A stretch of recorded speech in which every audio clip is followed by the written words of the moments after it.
All right, I'm back again with more bad news about film history. It's not pretty. Sorry.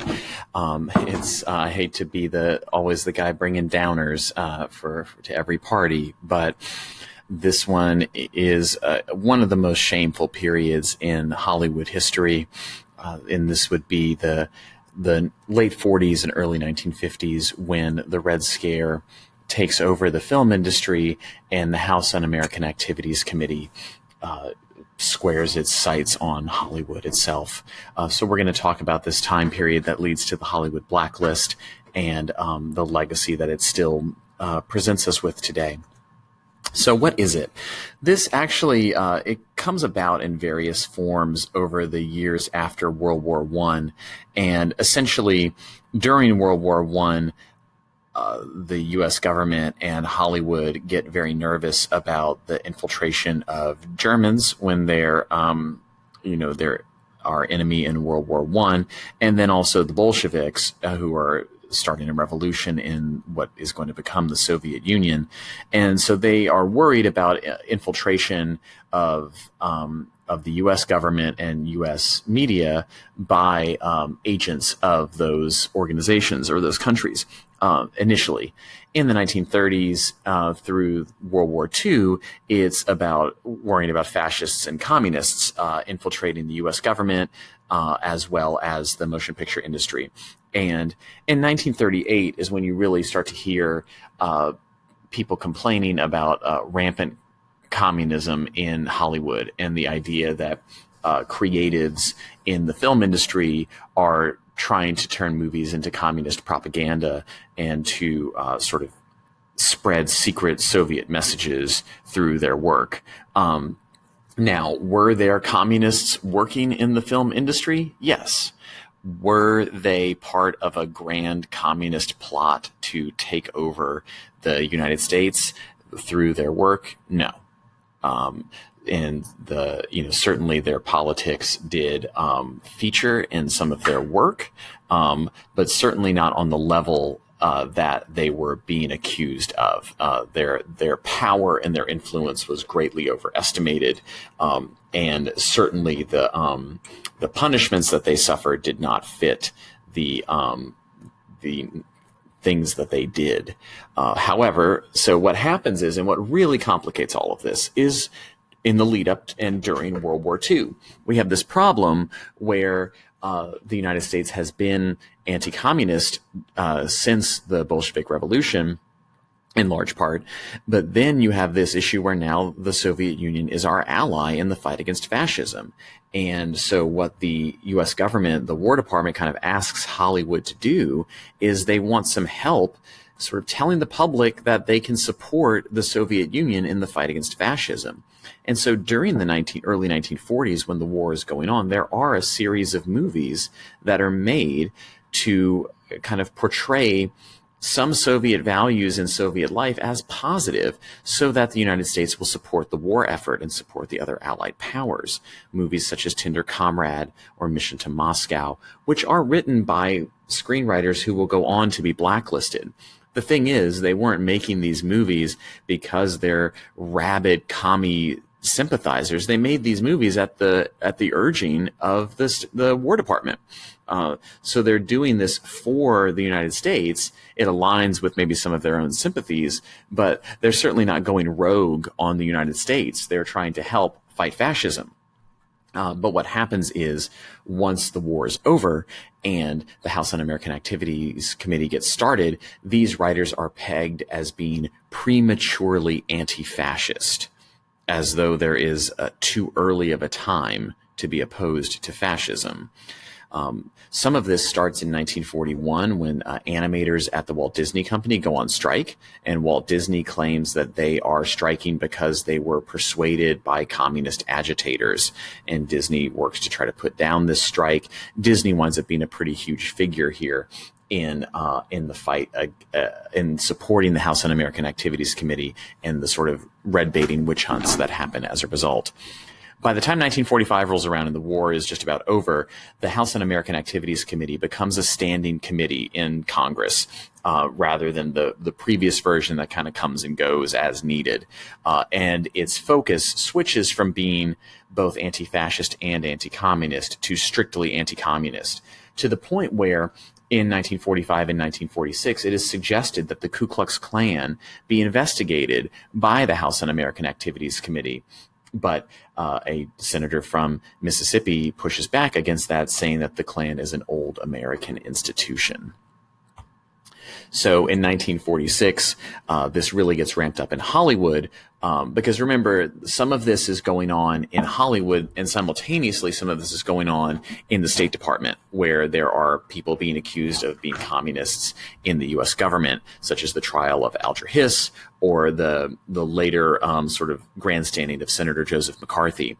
But right now, our focus is on what's happening in Hollywood. And so it starts where the publisher of the Hollywood Reporter prints a list of so-called known communists working in the film industry. And this, of course, gets the attention of the U.S. government, and the House Un-American Activities Committee begins holding hearings to investigate how many communists are in the film industry in 1947. At the same time, there is a staunch conservative organization formed called the Motion Picture Association for the Preservation of American Ideals. And so these would be filmmakers who are right-leaning, who are strong anti-communists, and who want to support the House Un-American Activities Committee in weeding out communists in Hollywood. They include people such as Walt Disney, John Ford, John Wayne, Clark Gable, Gary Cooper, the writer Ayn Rand, and future President Ronald Reagan.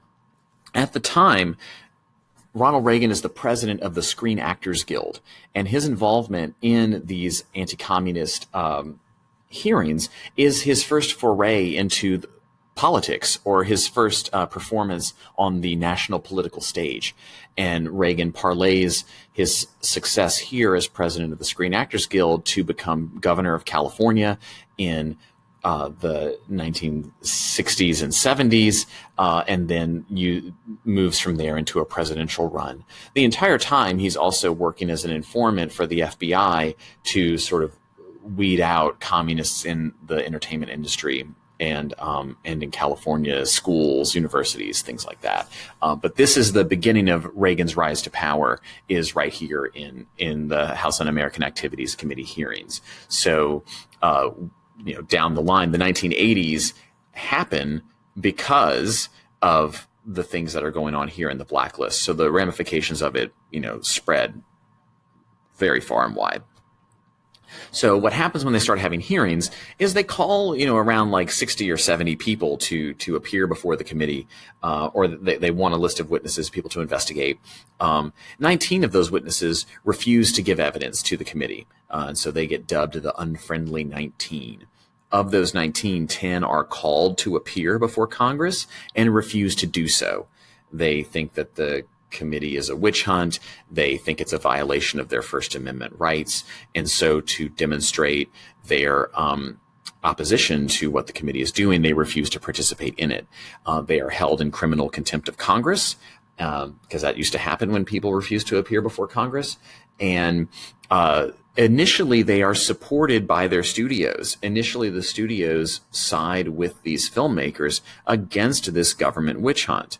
But instead, they eventually cave to the pressure from the U.S. government because, of course, the production code was put into place to keep the government from interfering in the film industry. And now suddenly they're realizing if they don't cooperate with the government might interfere with them even more. So they decide to basically give up these 10 filmmakers, mostly screenwriters, but some producers as well. And they issue this thing called the Waldorf Statement that tells the government, we are firing all of these 10 creatives, and we will not rehire them in any capacity until they are either cleared by you or until they sign a statement renouncing communism and denying all ties to it. And these include people such as the screenwriter Dalton Trumbo and Ring Lardner Jr., the film director Edward Dmytryk, and 7 others. But those are the members of the Hollywood 10, and they are the ones who are the first blacklisted writers and directors in Hollywood, meaning that they do not get any work until this process completes itself. Kind of. I'll explain more later. Then we get the period of additional hearings where, of course, when you've got these people, you start getting a list together, the first thing you want to do is add more things to the list. And so we have this period of friendly witnesses who appear before the committee and name names of either known communists, card-carrying communists, fellow travelers.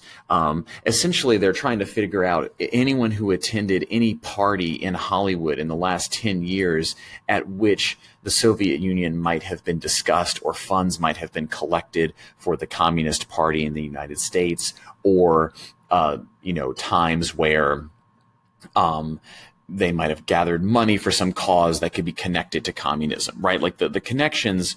There are people who were called before these meetings and people whose careers were affected because they attended one meeting or signed some statement, and they didn't necessarily know the full sense of what it was all about. They were just sort of lending their support to what they were told was a worthy cause, and then they're caught up in this, right?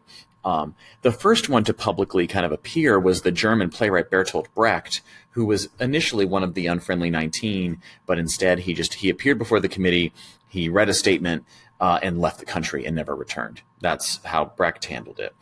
Then you had filmmakers such as Elia Kazan and the screenwriter Bud Schulberg, who get in hot water and then name names before the committee and go on to have very prestigious careers in the 1950s. Or you had people such as the actor Lee J. Cobb and the actor Sterling Hayden, who were initially hostile to the committee and caved under the pressure. And they regretted it for the rest of their lives, sort of lived in their own shame over what they had done.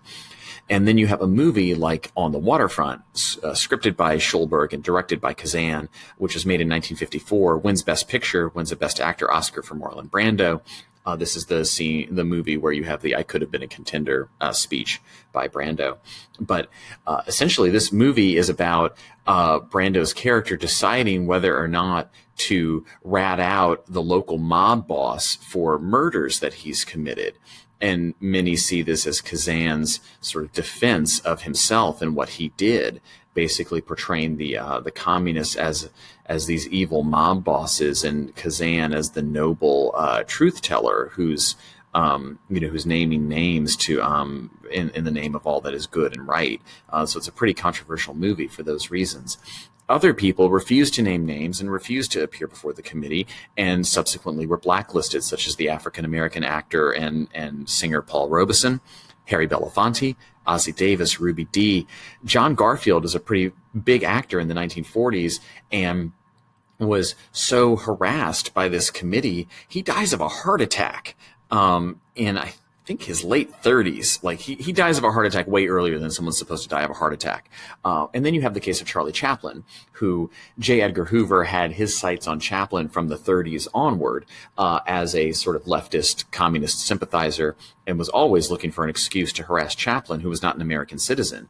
And essentially what happens is Chaplin is caught up in all of this. He leaves the country to attend the premiere of his movie Limelight, and he is notified that he will not be allowed to return to the country unless he appears before the committee and answers some questions. Chaplin chooses never to return to America again, and his film career is, with a couple of exceptions, largely over at this point. So we're looking at careers destroyed and lives lost unless they cooperated. So now, what happens? During the 1950s, these blacklisted writers, actually, some of them do find work. They work under pseudonyms, or they work using fronts. So in other words, let's say that a blacklisted screenwriter, like a company, a movie studio, wants to hire them to write a script. They can have them write it under a pseudonym and turn it in. Or they can take this blacklisted screenwriter and say, hey, we're going to hire this other guy. You're going to write the script. You're going to give it to him. His name's going to be on it. We'll pay him a little bit of money to be the front, and you are going to get most of the money for writing it. They did this throughout the 1950s. Movies such as Roman Holiday, The Bridge on the River Kwai, The Defiant Ones, and Inherit the Wind all either won or were nominated for Academy Awards in screenwriting. And the writer who won either doesn't exist or was a front and didn't actually write it. And in the decades since this has ended, there has been a long process of trying to give the proper credit to the blacklisted screenwriters who wrote these movies and make sure they receive proper attribution, make sure that the Oscar is delivered to their families, and so on. And the blacklist effectively ends in 1960 with Stanley Kubrick's movie Spartacus, starred and produced by Kirk Douglas, who gets Dalton Trumbo credited on screen as the screenwriter of the movie. And then you have Otto Preminger's movie Exodus. They were both basically in production at the same time, and they both knew they were going to break the blacklist, and so it was a race to see which one would come out first and be the one that effectively broke it. But of course, at this point, it's over, but the damage to these careers was certainly done. Now, what happens along the way is you get, I'll back up here for a second. Some of the damage is also done in this process that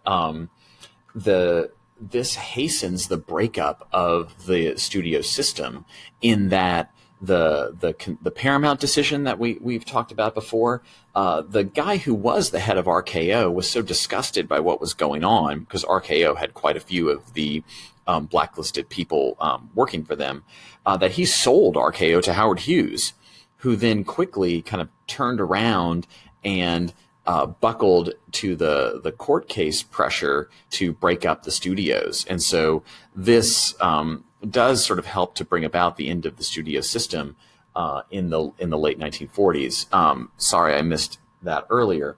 Now, this doesn't go away. In the late 1990s, Elia Kazan is awarded an honorary Oscar.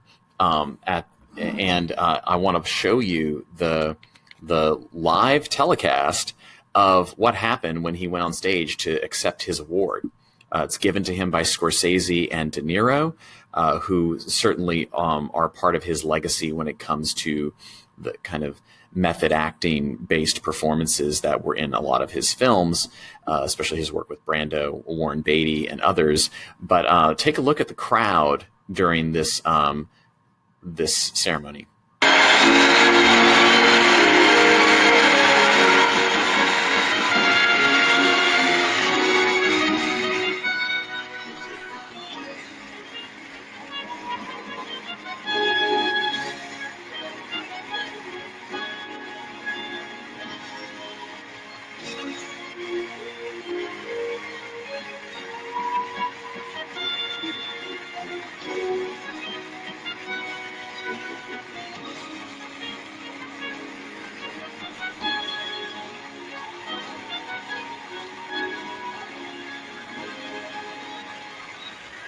Okay, now normally these sort of Lifetime Achievement Award, honorary Oscars, and things like that, as you know from watching this telecast, that is normally something where everyone gets an enthusiastic standing ovation. Here, even most of the people standing for Kazan are sort of not happy about doing it. The enthusiasm is notably low, and then you have people such as Ed Harris and Nick Nolte refusing to applaud at all. And this is because the controversy at the time was that Kazan should not be getting this award because he named names and destroyed careers and so on. So this, went on for the wounds of this were still very fresh 50 years later. And it is quite a shameful period in American history and in Hollywood history as well. All of the careers and the lives destroyed through these anti-communist crusades.